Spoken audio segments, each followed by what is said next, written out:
नेहरू जी कहते हैं, मैं तो डिक्शनरी के बगैर वंदे मातरम समझ भी नहीं सकता हूं। कि वंदे मातरम जब महान कवि बंकिम दास चटर्जी ने लिखा, चटर्जी जी ने लिखा था, बंकिम दा का ये भाव सूत्र, इसकी वजह क्या है? हम आज यहाँ ये बहस क्यों कर रहे हैं? हमारा राष्ट्रगीत है, इस पर क्या बहस हो सकती है? आजादी के पहले और आजादी के बाद वंदे मातरम क्यों नहीं गाया? कल हमारे पार्लियामेंट ने, इंडिया के पार्लियामेंट ने 10 घंटे वंदे मातरम पे बहस की। इस बहस की वजह से मैं आपको बता दूं, इंडिया की बेरोजगारी का प्रॉब्लम सॉल्व हो गया। ये डिबेट जो आपके टैक्स के पैसों का 1 मिनट पार्लियामेंट में 2.5 लाख रुपया कॉस्ट करता है। दोस्तों 2014 से पहले अगर देश के अंदर पेट्रोल के दाम बढ़ जाया करते थे तो बॉलीवुड से कई आवाजें उठती थी। यहां तक कि जब डॉलर के दाम बढ़ा करते थे तो फिर बॉलीवुड वालों को एक तरह से ट्वीट काफी ज्यादा आने लगते थे। लेकिन अभी के टाइम में चाहे अमिताभ बच्चन हो, शाहरुख खान हो, सलमान खान हो, आमिर खान हो, जूही चावला हो, किसी की तरफ से उतनी ज्यादा पॉलिटिकल जो एक पहले रहा करता था वैसा ट्वीट नजर नहीं आता है। दोस्तों 2014 के बाद से बॉलीवुड के जो सितारे हैं वो धीरे धीरे पॉलिटिकल कम होते चले, शायद इक्का दुक्का बचे। वहीं दोस्तों इस नाम में एक नाम और जुड़ गया है, वो नाम है विशाल ददलानी।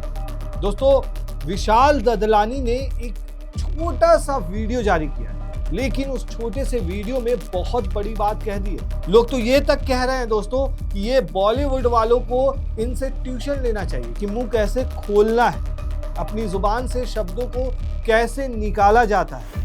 आप कहेंगे मुंह खोलना तो इन लोगों को आता है,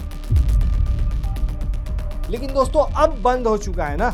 विशाल ददलानी को आप जानते ही होंगे, इंडियन आइडल के जज रह चुके हैं। इसके अलावा बहुत सारे रियलिटी शोज में जज हैं और सिंगर हैं, कंपोजर हैं, सॉन्ग राइटर हैं और बॉलीवुड की कई फिल्मों में बहुत सारे हिट गानों में इनका नाम रह चुका है। जैसे अगर बात करें दोस्तों ओम शांति ओम की बात कर लें, सुल्तान की बात कर लें या फिर चेन्नई एक्सप्रेस की बात कर लें, इसके अलावा धूम अगेन और स्वैग से करेंगे सबका स्वागत, इन सारे गानों में इन्हीं की आवाज़ है दोस्तों।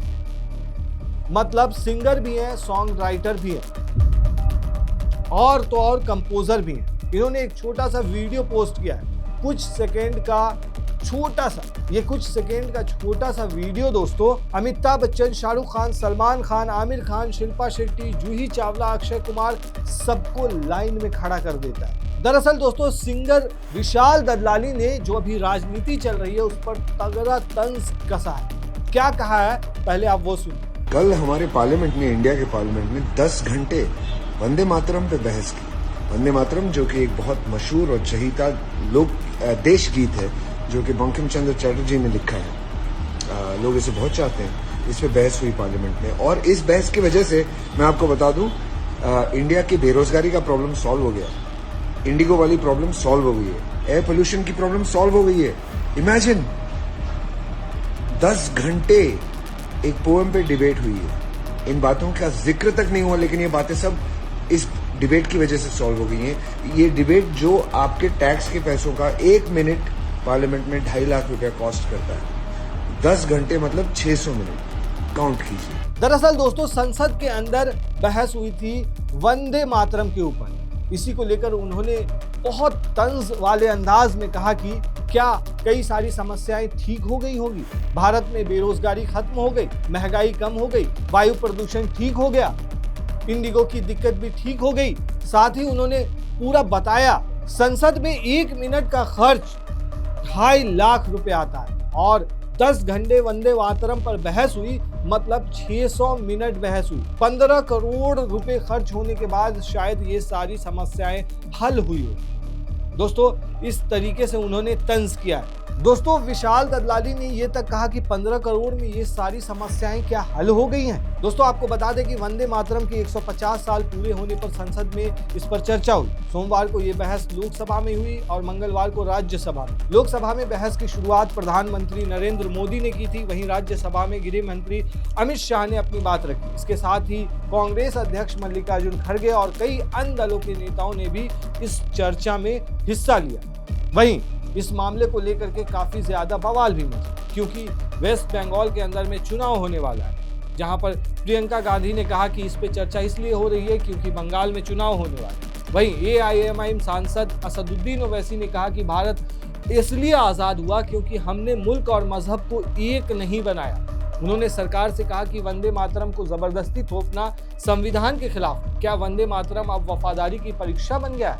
उन्होंने ये भी कहा कि अपनी माँ की इबादत नहीं करते, हम कुरान की भी इबादत नहीं करते और इस्लाम में अल्लाह के सिवा कोई खुदा नहीं, इसलिए किसी को मजबूर नहीं किया जाना चाहिए। ओवैसी ने साफ तौर पे कहा कि देशभक्ति दिखानी है तो पहले गरीब लोगों की समस्याओं को खत्म किया जाए। वहीं दोस्तों इस मामले को लेकर के जो इस पे बहस चल रही थी उस पर नेशनल कॉन्फ्रेंस के जो आगा सैयद रुहुल्ला मेहदी हैं, उन्होंने क्या कुछ कहा वो भी जरा सुनिए। वंदे मातरम का जब मसला पेश आता है, जब ये कहा जाता है कि आपको ये जबरदस्ती गाना पड़ेगा, हम तब ये कहते हैं कि आप गाएं, हम एहतराम देते हैं। नेशनल सॉन्ग है, हम उसका भी एहतराम करते हैं, उसमें दो राय नहीं है।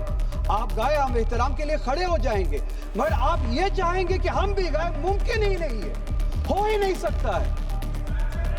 आप चाहेंगे, अब सब्र करो। सुबह से इतने लोग बोलते आ रहे हैं, प्लीज चेयर को एड्रेस करें आप। तो जवाब सुनने का भी मादा रखा करो। आप गाइए, आप बोलिए नेशनल सॉन्ग